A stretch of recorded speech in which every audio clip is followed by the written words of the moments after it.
ഭാര്യയും ഭർത്താവും തമ്മിൽ വഴക്കിട്ട് കഴിഞ്ഞാൽ ഏത് നേരത്തെ അവിടെ കഴുത്തേ കയറി പിടിക്കാൻ തോന്നി. അറിയാതെ ചെയ്തും പോയി. ഇനി എങ്ങനെ അവളെ മുന്നിൽ ചെന്ന് നിൽക്കും? എന്താ നിന്റെ അമ്മയോട് വല്ല ചോറ് വല്ല ആയെന്ന് ചോദിക്കാവോടാ. എനിക്കൊന്നും അച്ഛൻ പോയി ചോദിക്കും അങ്ങോട്ട്.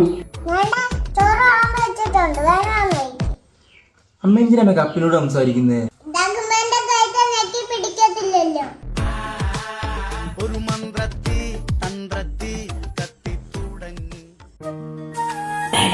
ഒരു നമ്പർ ഇറക്കി നോക്കാം.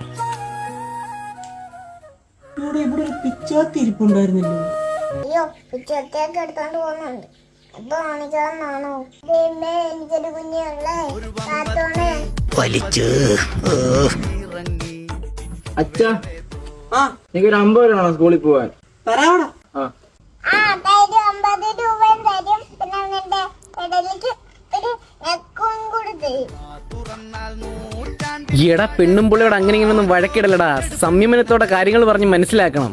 പിന്നെ ഇടയ്ക്കൊക്കെ പെടലിക്ക് നെക്കൊക്കെ കൊടുക്കും. സൂപ്പറായിരിക്കും. പിന്നെ കുഴി കുഴിച്ച് താഴോട്ട് പോയാൽ മതിയായിരുന്നു. എടാ ഞാനും അങ്ങോട്ട് വിളിക്കാം. ഞാനൊരു ഇച്ചിരി തിരക്കാം. ഓക്കെ, ഇനി ഒരൊറ്റ കൈ പ്രയോഗിച്ച് നോക്കാം. അതെ, ഞാൻ നാളെ ഒരു വഴിക്ക് വരെ പോവാ. എന്താ എന്റെ കഴുത്ത് വന്ന് വിടണം? നീ ഇത് മറന്നില്ലോടി? മറക്കാനോ? എന്നെ ചീത്ത വിളിച്ചാണ് മറക്കും.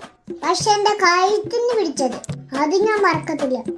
അപ്പൊ നീ എന്നെ മുളകും പാട്ടൊക്കെ അടിച്ചത്? ഞാൻ നിങ്ങളെ മുളക് പാട്ടത്തിൽ അടിച്ചപ്പോ നിങ്ങൾ എന്നെ മല്ലുപാട്ടൊക്കെ അടിക്കണമായിരുന്നു. അല്ലാതെ എന്റെ കഴുത്തന്നല്ല നെക്കി പിടിക്കണ്ടേ. അറിയാവോ? ഇനി എന്തോന്നറിയാനാടി? എന്തൊക്കെ ന്യായവാടി പറയുന്നേ? മുളകും പാട്ടാറ്റും മല്ലിപ്പാട്ട. അയ്യോ, നമ്മളില്ലേ. നീങ്ങ് വരുവരി കേട്ടോ.